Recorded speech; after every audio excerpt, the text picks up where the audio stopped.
नमो बुद्धाय, जय भीम। मैं आपका दोस्त प्राजा गारू आज फिर एक बार आपके लिए धम्मपद की एक नई कहानी लेकर आया हूं।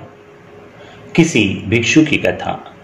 लेकिन इस कहानी की शुरुआत करूं इससे पहले आप इस चैनल को लाइक कर सकते हैं, सब्सक्राइब कर सकते हैं और हाँ, शेयर करना बिल्कुल भी ना भूले। प्रमाद से भय न खाए, पतन ही होगा।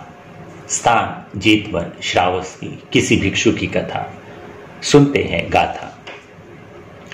अपमादरोत भिक्षु पमादे भय दस्सीवा संयोजन अणुथूल डह अग्गीव गच्छन्ति।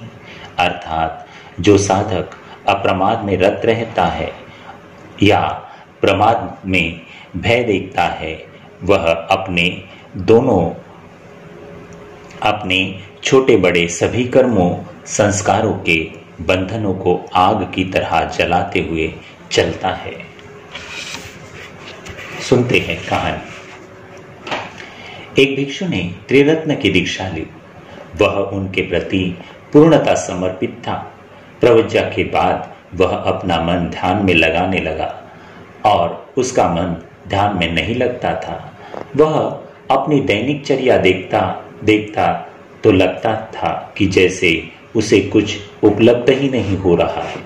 इसीलिए वह उदास रहने लगा, पर वह लगन से दृढ़ था। अतः उसने सोचा कि शास्ता से मिलेगा तो उनसे विचार विमर्श करेगा कि मार्ग के अवरोधों को कैसे दूर किया जाए।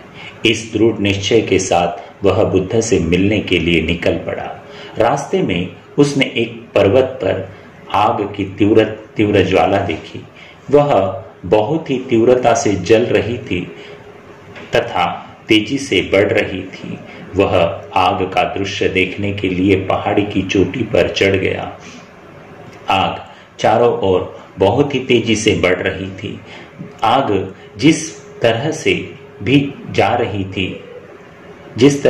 रही थी, सब कुछ जलाकर राख कर दे रही थी। उसके अंतनेत्र खुल गए। उसने सोचा कि जिस प्रकार आग सब कुछ जलाकर राख कर देती है, उसी प्रकार अंतर्दृष्टि से प्राप्त आग मानव के अंदर में विद्यमान सभी आश्रवों को, बुराइयों को जलाकर खत्म कर देती है, भले ही वे बड़े और विशाल ही क्यों न हो। तथागत ने अपने अंतर्नेत्र से भिक्षु को देखा। उन्होंने अपने आप को भिक्षु के सम्मुख प्रस्तुत किया और उसे प्रोत्साहित किया। वत्स, तुम्हारा मार्ग बिल्कुल सही है। तुम इस मार्ग पर दृढ़ निश्चय होकर चलते रहो। हर व्यक्ति अपने प्रयत्नों के आश्रव को जला ही देता है। साधु साधु साधु।